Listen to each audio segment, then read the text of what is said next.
ሰላም ጤና ይስጥልን። በሀገር ውስጥና በመላው ዓለም የምትገኙ ወደ ቻናሌ ተከታታዮች ያው ዛሬም በእግዚአብሔር መልካም ፍቃድ ተገናኝተናል። ለዛሬም እንደተለመደው በዋናው ቻናላችን ላይ ምነግራችሁ ከአድማጭ ተመልካች ከፕሮግራም ተከታታይ ደረሰኝን ታሪክ ነው። መልኬን ወሰደች፣ አስቀያሚነቷን ሰጠችኝ፣ ውበት ተለዋወጥን ትለናለች የዛሬዋ ደግሞ ባለታሪክ። እንዴት ነው ውበት የተለዋወጡት? እንዴት ነው መልኳን የወሰደችው? እንዴት ነው አስቀያሚነቷን የሰጠቻት የሚለውን በዝርዝር እንመለከታለን። ስለዚህ እስከ ፕሮግራሙ ፍጻሜ አብራችሁኝ እንድትሆኑ የምጋብዘው በታላቅ አክብሮት ይሆናል። ይሄ የተለመደ ታሪካችን ሆኗል። እንግዲህ ይች ልጅ ከደህና ቤተሰብ ወይም ደግሞ ካላቸው ቤተሰቦች የተገኘች ልጅ እንደሆነች ነግራኛለች። ነገር ግን ከቤተሰቡ ጋር በተፈጠረ ያለመስማማት ራሷን ችላ የምትኖር ልጅ ነች። ስራ ትሰራለች። አዎ የግል ድርጅት ውስጥ ተቀጥራ ነው የምትሰራው። መጀመሪያ ቤተሰቦቿ የግል ድርጅት ውስጥ ነበር የምትሰራው። ነገር ግን መስማማት ስለሌለ ለምንድነው መስማማት የሌለው ብያት ነበረ። አባትና እናቷ ተለያይተዋል። እናቷ እንግዲህ ለምን እንደሆነ ባይታወቅም ለዚች ልጅ ያላት አመለካከት መጥፎ ነው። እሷ እንደምትለው እኔ ቤተሰቦቼ ውስጥ የሚመለከውን ባዕድ አምልኮ ስለማውቅና የዛ ተቃዋሚ ስለሆንኩ እናቴ ደግሞ ሁሌ በጥንቆላው ዓለም ውስጥ እየዳከረች መኖር ስለምትፈልግ ይሄ መንፈስ አይስማማንም ነው። በሽምግልናም ቁጭ ብለዋል። እናትየው ይህንን ህይወት መተው አልፈልገችም። ሀብቴ የመጣው በዚህ ስለሆነ በዚሁ ቀጥላለሁ የሚል እምነት ነው ያላት። ልጅስ ደግሞ ይህን አልፈልገችም። ምክንያቱም በጭላንጭልም ቢሆን የተገነዘበችው ነገር ስላለ ይሄ ነገር ተይ፣ አምልኮሽን ተይ፣ የሚሰራው ነገር ታያለች። በጣም ሪቹዋል ይደረጋል ነው ያለችው። ቤት ውስጥ ይመለካል። ቀን ተለይቶ ቀለም ተለይቶ በግም ይሁን ፍየል ሲታረድ ቀለም ተለይቶ በቃ የአምልኮት ስርዓት እንደሆነ ገብቷታል። እች ልጅ ደግሞ በተቻላት መጠን ዓለማዊ ህይወት ሰልችቷት ወደ መንፈሳዊ ህይወት ለመምጣት እየዳከረች ያለች ልጅ ስለሆነች መንፈሳቸው ሊስማማ አልቻለም ከእናቷ ጋር። ስለዚህ አባትየው ጣልቃ እንዲገባ ተፈልጎ ነበር። አባትየውም ግን ከሚስቱ የሚለይ አይደለም። እሷ የምትለው ምንድን ነው? አባቴ ላይ መተት ስለተደረገበት እናቴ ተቆጣጥረዋለች። ስለዚህ አባቴ ድሮ ጀግና ነበረ፣ ማንም ሰው ቀና ብሎ የሚያየው አባት አልነበረም። አሁን ግን በመንፈስ ቁጥጥር ስር ስለዋለ የእናቴ ታዛዥ ነው። ስለዚህ በሪሞት ኮንትሮል የምታንቀሳቅሰው እናቴ ነች። ስለዚህ ይህንን እያየሁ መኖር ስለማልፈልግ ወጥቻለሁ ያለችው። ያው አብዛኛዎቹ አባቷ እናቷ ብቻ ሳይሆኑ አጎቶቿም እንዲህ ዘር ማንዘሯ ሀብታሞች ስለሆኑ አንደኛው የአጎቷ ድርጅቱ ተቀጥራ እንደምትሰራ ነው የነገረችኝ። እና ቤት ተከራይታ ብቻዋን ነው የምትኖረው። እድሜዋ ገና በጣም ልጅ ነው እና ቤተሰቦቿ ውስጥ ያለው መንፈስ መስበር ስለምትፈልግ በተሻላት መጠን ትጸልያለች፣ በተሻላት መጠን ትሰግዳለች፣ በተሻላት መጠን ቅዱስ ቁርባን ትቀበላለች። እና ይህንን የምታደርገው ግን ለራሷ ብቻ አይደለም። የሚገርም እንደውም የአባቴንም የእናቴንም ክርስትና ስም እየጠራው ሰግዳለሁ ነው ያለችው። እና በዚህ መሃል ብቻዋን መሆን ስለማትችል ስላችሁ እሷ ስራ በምትሆንበት ሰዓት ላይ ቤት የሚጠብ፣ ቤት የሚያጸዳ፣ ልብስ የሚያጥብ እንዲህ ሰራተኛ ትፈልግ ስለነበረ ባጭሩ በእድሜዋ አቻ የሆነች ልጅ ሰዎች ያመጡላትና ትቀጥራለች። ትወዳታለች። ልጅቷ አክቲቭ ነች።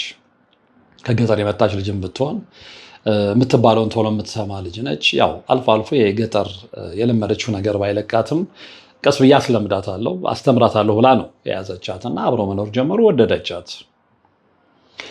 እች ልጅ ከገጠር ስትመጣ አለባበሷ በፎቶ አይቼዋለሁ ተልኮልኝ ማለት ነው። እና በቃ ምንም የማታውቅ የገጠር አለባበስ ብቻ ሱሪ ኃጢአት ነው ከሚሉት ውስጥ የነበረች ልጅ ነች። ሱሪ ኃጢአት ነው፣ እንደ ሴት ልጅ ሱሪ ትለብሳለች የምትል ልጅ ነበረች። በኋላ ግን አሰሪዋን ወይም ደግሞ ይህችን ባለታሪካችንን ስትመለከት የሆነ ነገር እየሳባት መጣ። ከዛ በኋላ ትንሽ ቆይታ ስሟን ትጠራና እንደው እችን ሱሪ ማትለብሳት ከሆነ ልልበሳት ማለት ጀመረች። ምንም አልመሰላትም። እንደውም የዘመነች ነው የሚል ስሜት ስለነበራት አሰሪዋም የባለታሪካችንም ችግር የለውም ከዛ በኋላ እንደውም እንደዚህ የምትፈልጊ ከሆነ እገዛልሻለሁ፣ ግን ቤት ውስጥ አይለበስም፣ ስራ ሲኖር አይለበስም። ስራ ሲኖር ቀሚስ ለብሰሽ ሽርጥሽን አድርገሽ ትሰሪያለሽ፣ እረፍት ቀን ነሽ። መዝናኛ ዘመዶች አሏት ከተማ ውስጥ ትችልች ሰራተኛዋ። እዛ ስትሄጂ ለብሰሽ መሄድ ትችላለች ትልና ፈቅዳላት። የእሷን ዘመናዊ ልብሶች ከመስጠት ባሻገር የፈለገችውን ነገር ወስዳ መግዛት ሁሉ ጀመረች እና እንዲህ እየኖሩ እያሉ እች ልጅ የባህሪ ለውጥ ማምጣት ጀመረች። የባህሪ ለውጥ ስላችሁ ምንድን ነው? እንግዲህ በክፋት ይታይ አላውቅም። ረጅም ሰዓት ከመስራት ይልቅ ረጅም ሰዓት መስኮት ላይ የቆሙ ፀጉርን መመልከት፣ ዳሌን መመልከት፣ በጊዜ መስታወት ላይ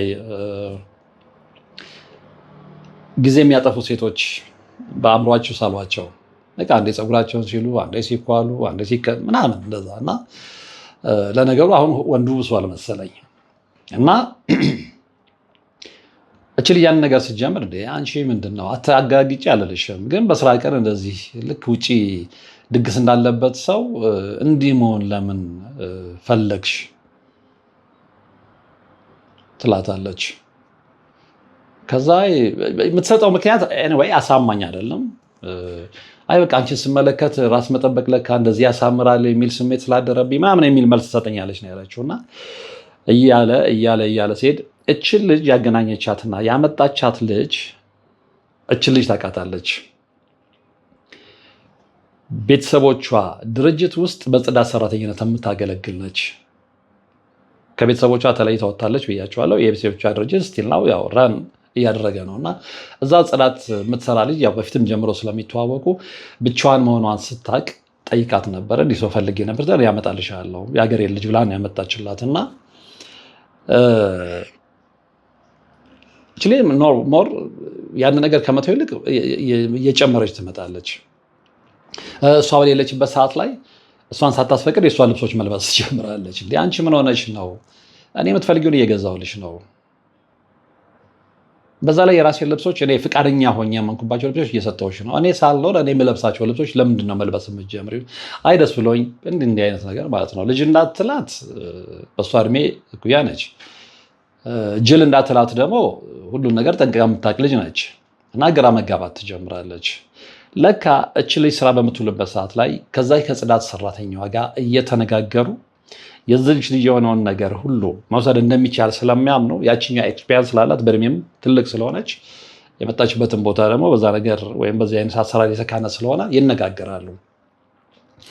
እችኛዋ ሰራተኛዋ ጠቅላላ እዚህ የምትመለከተው መረጃ እየወሰደች ለዛችኛዋ ተነግራታለች። ያችኛዋ እየወሰደች ለመጣችበት ሀገር ደብተራ ትነግረዋለች። መጀመሪያ ተነጋግረዋል። በነገራችን ላይ ጽዳት ሰራተኛዋና እችኛዋ ልጅ ባለታሪካችን ቤት የተቀጠራችዋ ልጅ ዝምድናም ነገር አላቸው እና ሁለቱ በጋራ የሚያውቁት ሰው ገጠር አለ። አንዳንድ ነገሮችን ሲጠይቅ እንዲህ ስለዚህ ምንድነው ብለው የሚያሳምኗት እችን ልጅ አንቺ እኮ የእሷ የሆነ ነገርን ሁሉ ብትወስጂ ያልፍልሻል፣ ሀብታም ትሆኛለሽ፣ እንደሷ የምታምሪ ልጅ ትሆኛለሽ። እሺ ሀብቱስ ያው ስለምታውቁ የመጣችበት ሀገር የሚሰራው ነገር ስለምታውቅ በስልብናውም ይመጣል። ለደብተራም ገንዘብን ከፍለን እናስመጠዋለን። እሱን አውቃለሁ ድሮም ሲሰራ። ነገር ግን እንደሷ እንዴት ማማር እችላለሁ? ችግር የለውም እሱ ለደብተራው ተይው ትባላለች። እቺ ልጅ እስካሁን ምንም የምታውቀው ነገር የለም። ባለታሪካችን ሁለቱ ይመሳጠሩና ለደብተራው ይነግሩታል። ምን ችግር አለው? ስለዚህ ምን እናምጣ ሲባል የልጅቷን ወዘን እንዲወሰድ ነው የተነገራቸው። ልጅቷ ምን ትወዳለች? ምን ትጠላለች? የት ነው የምትውለው? ከምግብ የምታዘወትረው ከመጠጥ የምታዘወትረው እንግዲህ የተነገረኝ ነው የምነግራችሁ። ልጅቷ የነገረችኝ በኋላ መንፈስ ላይ አድሮ እንዲህ ተደርጎ ነበር ተብላ የተነገራትን ጸበል ቦታ ላይ ስትሄድ። ስለዚህ ልጅቷ የምትወዳው የምትጠላው፣ የልብስ ምርጫዋ፣ የቀለም ምርጫዋ፣ የምትውላባቸው መዝናኛ ቦታዎች፣ ከነማጋ ነው የምትውለው፣ ምን አይነት ሰዎች ናቸው የእሷ ፌቨራይቶች፣ እነዚህ ነገሮች ሁሉ ተጠንተው እዛ ይነገራል በየጊዜው። እች ላይ ደግሞ የስለላይ ትናገራለች። ለማለት ጽዳት ሰራተኛዋን ለዛኛው ማለት ነው። ስለዚህ እች ልጅ ከላይ ከግር ጥፍሯ እስከ ራስ ፀጉሯ ተጠንታለች ማለት ነው። የምትወደው ይታወቃል፣ የምትጠላው ይታወቃል፣ የምትበላው ምግብ ይታወቃል፣ የምትጠጣው መጠጥ ይታወቃል፣ የማትበላው ምግብ ይታወቃል፣ የማትጠጣው መጠጥ ይታወቃል፣ የምትለብሰው ልብስ አይነት ይታወቃል፣ የቀለም ምርጫዋ ይታወቃል። ስለዚህ ሁሉ ነገሯ ተወስዷል ማለት ነው። በኋላ መታመም ትጀምራለች። ምንድነው የሆንኩት ትላለች። ለካች ልጅ ምን ላምጣ ስትባል ደብተራው ምን አዘዋቸዋል? የልጅቷን ልብስ ላቤ ነካው ያልታጠበ ማለት ነው። ያው የተለመደ ነው፣ ብዙ ጊዜ አውርተነዋል። እሱ ይወሰዳል። የውስጥ ሱሪያ ወይም ፓንቷ ይወሰዳል። ጡት መያዣዋ ይወሰዳል። እዛ ላይ ተሰርቶ ነው እንግዲህ የመጣው። ችሊ ምንም የምታውቀው ነገር የለም ብያቸዋለሁ እስከተወሰነ ጊዜ ድረስ ማለት ነው። እና ተሰርቶበት ግን እዛው አልቀረም። ተሰርቶበት ተመልሶ ነው የመጣው። ተመልሶ መጥቶ የነበረበት ቦታ ላይ የተቀመጠውና አንቺ ሲወሰድብሽ እንዴት አላወቅሽም ብያት ነበር። እኔ በደርዘን ነው የምገዛው አለች። ሁሉ ነገር ጡት መያዣም ፓንት ምንም ስገዛ ደርዘን ስለምገዛ፣ በተለይ ደግሞ ተመሳሳይ ቀለሞችን ስለምገዛ የትኛው ጎደለ የትኛው ሲታጠብ ብቻ በቃ ኖርማል የለበስኩትን ይቀየራል፣ ይታጠባል፣ ይሰጣል። ተመሳሳይ ቀለም ስለሆነ መወሰዱን እንኳን አላቅም ነው የምትለውና ለካ እዛ ሄዶ ተሰርቶበት የሚሰራው ተተብትቦበት መጥቶ ቦታው ላይ ተቀምጧል። እቺ ልጅ ሀገር ሰላም ነው ብላ ያንን መልሳ ጡት መያዣውን ማድረግ፣ ከዛ የሰውነቷ ላይ ቁስል መውጣት ማሳከክ ምናምን ይጀምራታል። ምንድን ነው ይሄ ነገር? ሐኪም ቤት ያልሄደችበት ቦታ የለም። ለውበቷ በጣም የምትጨነቅ ልጅ፣ በጣም ውብ ልጅ ነች። ራሷን በጣም የምትጠብቅ ልጅ ነች። ያመጣችበትን ባክግራውንድ እንደዛ ነው። ልዩነቱ ምንድነው? በቃ ኖርማሊ ከቤተሰቧ ጋር በነገርኳቸው ምክንያት ስላትማማች ብቻ ነው የወጣችው እንጂ ራሷን በጣም የምትጠብቅ ክላስ በሚባል ነገር የምታምን ክላስ ላችሁ ይሄ ምንድነው? በቃ እስከሰራው ድረስ ራሴ መጠበቅ አለብኝ። በቃ የኔ ቦታ ይሄ ነው፣ በስራም በደረጃም ይሄ ነው ብላ የራሷን ደረጃ ያወጣች ልጅ ነችና ተራ ቦታዎች መገኘት የማትፈልግ ራሷን የምትጠብቅ በኋላ ግን ያው ወደ መንፈሳዊ ህይወት መታም ቢሆንም ብትጸልይም ብትሰግድም ቅዱስ ቁርባን ብትቀበልም የቻላትን ያህል መንፈሳዊ ተጋድሎ ብታደርግም ግን መዝናናት ባለባት ሰዓት ደግሞ የምትዝናና ልጅ ሰው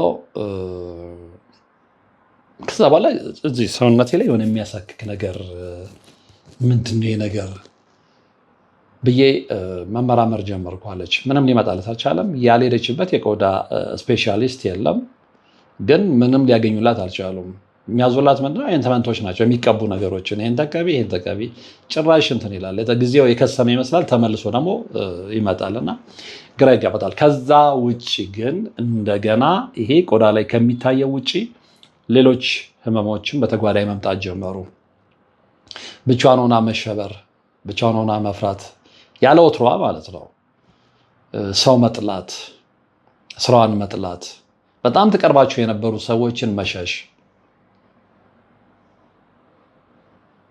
እና በጣም በሚገርም ሁኔታ አባቷ ድርጅት ውስጥ እየሰራች የተዋወቀችው ሰው ነበረ። እዛ የሚሰራ አይደለም እሱ አክቹዋሊ ሌላ ቦታ የሚሰራ ነው። ጥሩ አቅም ያለው ነው። እሷም ያው ከደህና ቤተሰብ ውስጥ የመጣች ቢሆንም ጥሩ አቅም ያለው ነው።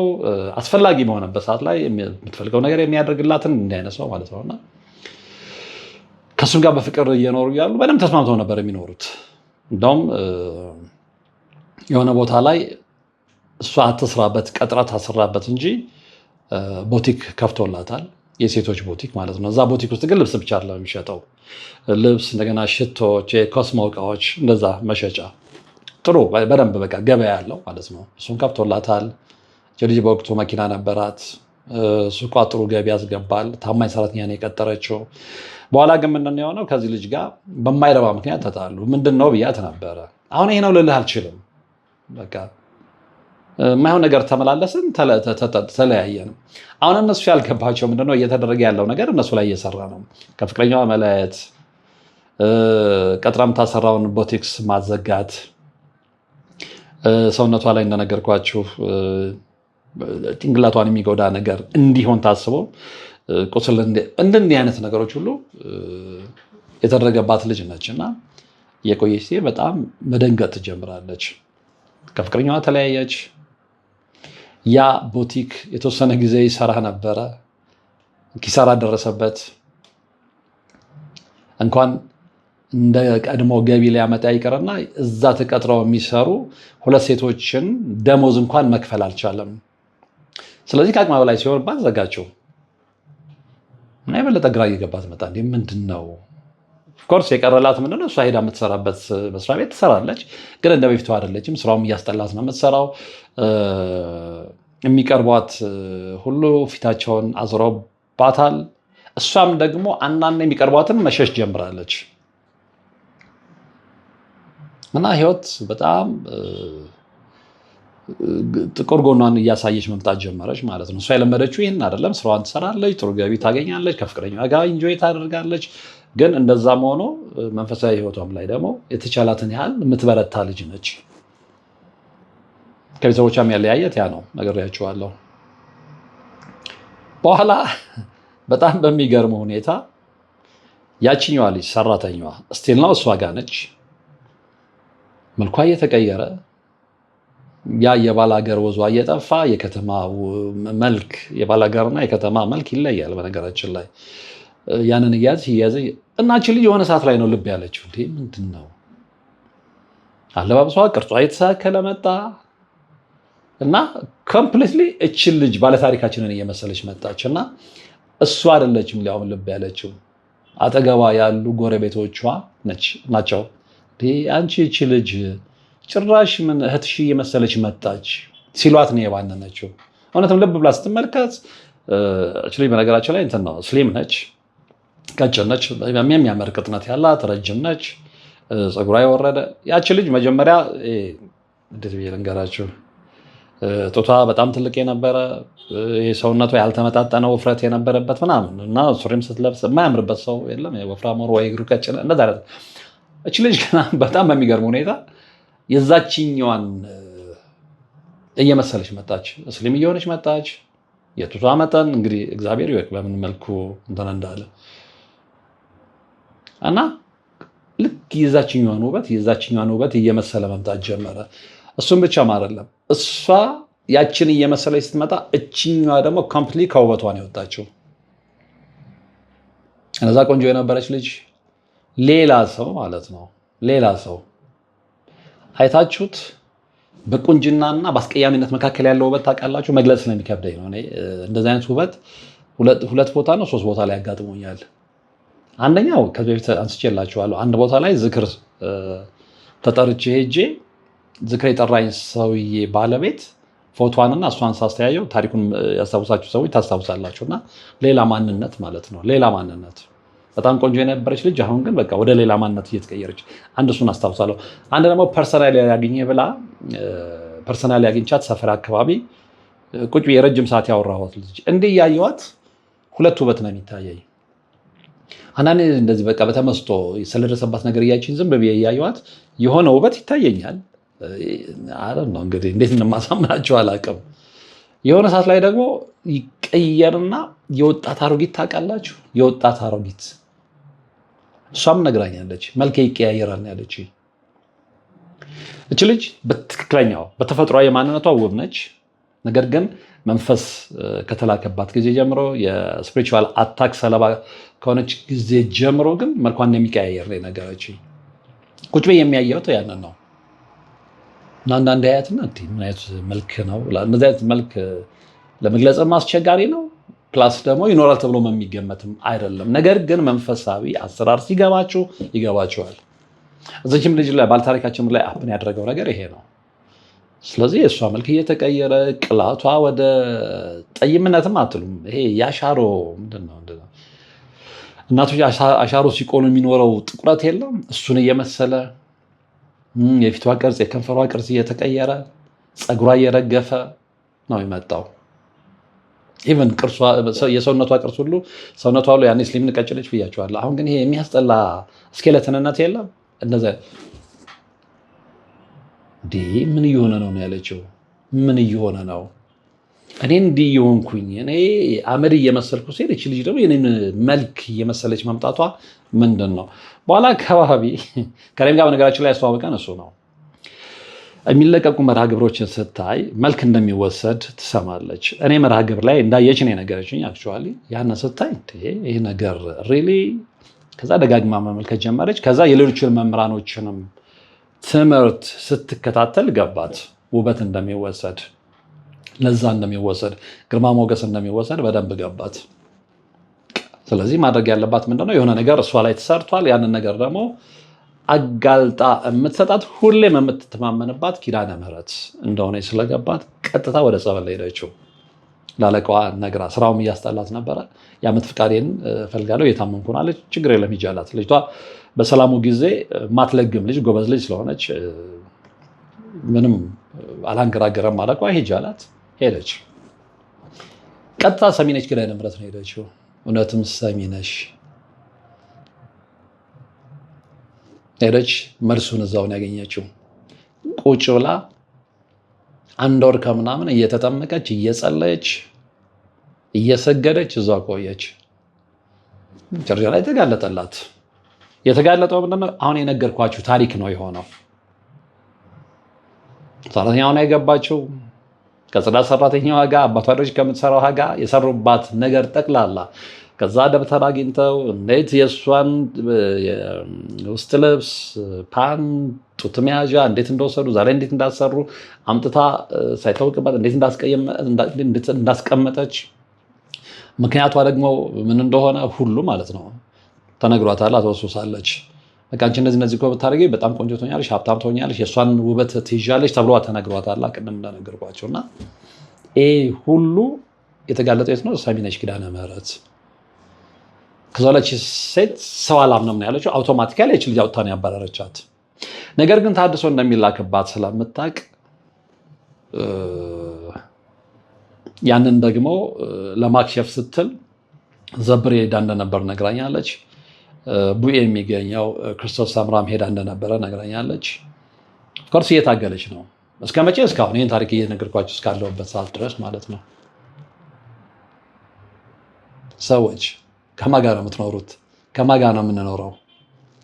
ሰዎች እንዴት ነው ይሄ ታሪክ በተለይ ከቅርብ ጊዜ ወዲህ በቃ ኖርማሊ መለያችን የሆነው ይሄ የመተት ታሪክ፣ የድግምት ታሪክ፣ የሰውን እድል መውሰድ፣ የሰውን መልክ መውሰድ፣ የሰውን ሀብት መውሰድ፣ የሰውን ግርማ ሞገስ መውሰድ እስከ መቼ ነው ታሪካችን ሆኖ የሚቀጥለው?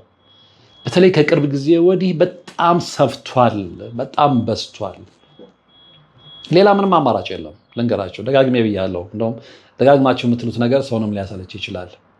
ይህንን መከላከል የምንችለው በእግዚአብሔር መንገድ ስንጓዝ ነው። በእግዚአብሔር መንገድ ለመጓዝ ደግሞ ጠንካራ ጸሎተኛ፣ ጠንካራ ሰጋጅ፣ ጠንካራ ጿሚ መሆን ይኖርብናል። ቅዱስ ቁርባኑም ሳይረሳ ማለት ነው። በቃ ሌላ ምንም አማራጭ የለም። ምንም አማራጭ ህይወታችን ታሪካችን እየተቀየረ ነው ልበል። ከዚህ እኮ ሰው ቤተክርስቲያን ይሄዳል፣ ከልቡ እግዚአብሔርን ይወዳል። እናስታውሳለን በልጅነታችን ቤተሰቦቻችን ይዘውን ሲሄዱ፣ ከዛም ከፍ ካልን በኋላ ከጓደኞቻችን ጋር ተያይዘን ነጠላችንን ለብሰን ቅዱስ ቁርባን ተቀብለን ይሄ የተለመደ ኢትዮጵያዊ ማንነት ነው፣ ኢትዮጵያዊ ባህል ነው። ከዛ ውጭ ግን ሰውን በተንኮል ማጥፋት፣ ሰውን በድግምት ማጥፋት፣ የሰውን እድል መውሰድ፣ የሰውን መልክ መውሰድ ያኔ የሚታወቅም ታሪክ አልነበረም። አሁን ግን የሆነ ቦታ ላይ የትውልድ ክፍተት ተፈጥሯል ብዬ ነው የማስበው። በዛ የትውልድ ክፍተት ውስጥ የሆነ የበቀሉ አራሙቻዎች አሉ ማለት ነው። የነዛ ስራ ነው፣ ሌላ ምንም ሊሆን አይችልም። እና እንዴት ነው አንድ ሀገር በዚህ ልክ መተተኛና አስመታች እንዲሁም ደግሞ አስደጋሚና ደጋሚ ልታፈራ የምትችለው? ለማንኛውም የዛሬውን ታሪክ ያቀረብኩላችሁ ለምንድን ነው እንዲህ አይነት ነገር እግዚአብሔር አያምጣው እንጂ በእያንዳንዳችን ላይ ሊከሰት ስለሚችል ጥንቃቄ ማድረግ ይኖርብናል። የምናስጠጋቸው ሰዎች በተለይ የተለየ ባህሪ ሲያሳዩን፣ የኛ የሆነ ነገርን በጣም በተለየ ስሜት መውደድ ሲጀምሩ፣ መፈለግ ሲጀምሩ ጥያቄ ምልክት ልናደርግ ይገባል። ሰው እኮ የሆነ ነገር አነገር አይቶ ነገር ያምራል ሊላችሁ ይችላል። ከዛ ላይ ተረሱታላችሁ። ግን በየዕለቱ እየተከታተለ እኔ የለበስኩትን ጃኬት የሚፈልግ ከሆነ፣ እኔ የማደርገውን መነጽር የሚፈልግ ከሆነ፣ እኔ የማደርገውን ሰዓት የሚፈልግ ከሆነ፣ ፓርቲኩላር ሊዛ ላይ ትኩረት የሚያደርግ ከሆነ there is something አልጠራጠርም። ስለዚህ ይህንን ማሸነፍ የሚቻለው ደጋግመን እንደምንለው በእግዚአብሔር መንገድ ስለሆነ ከጸሎት፣ ከጾም፣ ከስግደት ህይወት አትለዩ ለማለት ነው። እንግዲህ ዛሬ ታሪክ የሰማችሁት ነው። በቀጣይ በሌላ ታሪክ በሌላ መርሃ ግብር ነው የምንገናኘው። እስከዛው ግን በያላችሁበት ሰላም